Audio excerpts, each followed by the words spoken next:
ఇప్పుడు నేను చెప్పేటటువంటి ఈ 5 విషయాలు ఎవరితో చెప్పకండి. లాస్ట్ 5th వన్ అయితే ఆల్రెడీ మీరు ఫేస్ చేసే ఉంటారు. అందులో నెంబర్ 1, నా దగ్గర అస్సలు డబ్బులు లేవు అనే మాట మీ నోట్లోంచి రాకూడదు. ఎందుకంటే డబ్బులు లేని మనిషికి ఈ సమాజం ఎంత వాల్యూ ఇస్తుందో మీకు కూడా తెలుసు. కాబట్టి ఆ మాట మీ నోటి నుంచి రానివ్వకండి. అండ్ నెంబర్ 2, ఇంట్లో జరిగిన గొడవల్ని బయట చెప్పకండి. ఎందుకంటే వీడికి ఇంట్లోనే వాల్యూ లేదు, ఇంకా మనమేంటి వాడికి వాల్యూ ఇచ్చేది అని తీసి అవతల పడేస్తారు మిమ్మల్ని. కాబట్టి ఇంట్లో జరిగిన గొడవల్ని బయట పొక్కకండి. అండ్ నెంబర్ 3, ప్రతి ఒక్కరికి కూడా మీ బాధల్ని షేర్ చేయకండి. ఎందుకంటే అందరికీ మీ బాధలు అర్థం కావు. పైగా దాన్ని కామెడీగా చేసి అందరికి ప్రచారం చేస్తూ ఉంటారు. అవసరమా? వాళ్ళు తీర్చకపోగా మనం చులకనైపోతాం.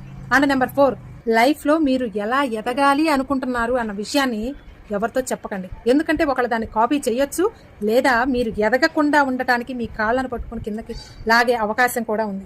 మనం ఎదగకపోయినా పర్వాలేదు, కానీ పక్క వాళ్ళు ఎదగకూడదు అనేటటువంటి సమాజం ఇప్పుడున్న రోజుల్లో ఉంది. కాబట్టి మీరు ఎలా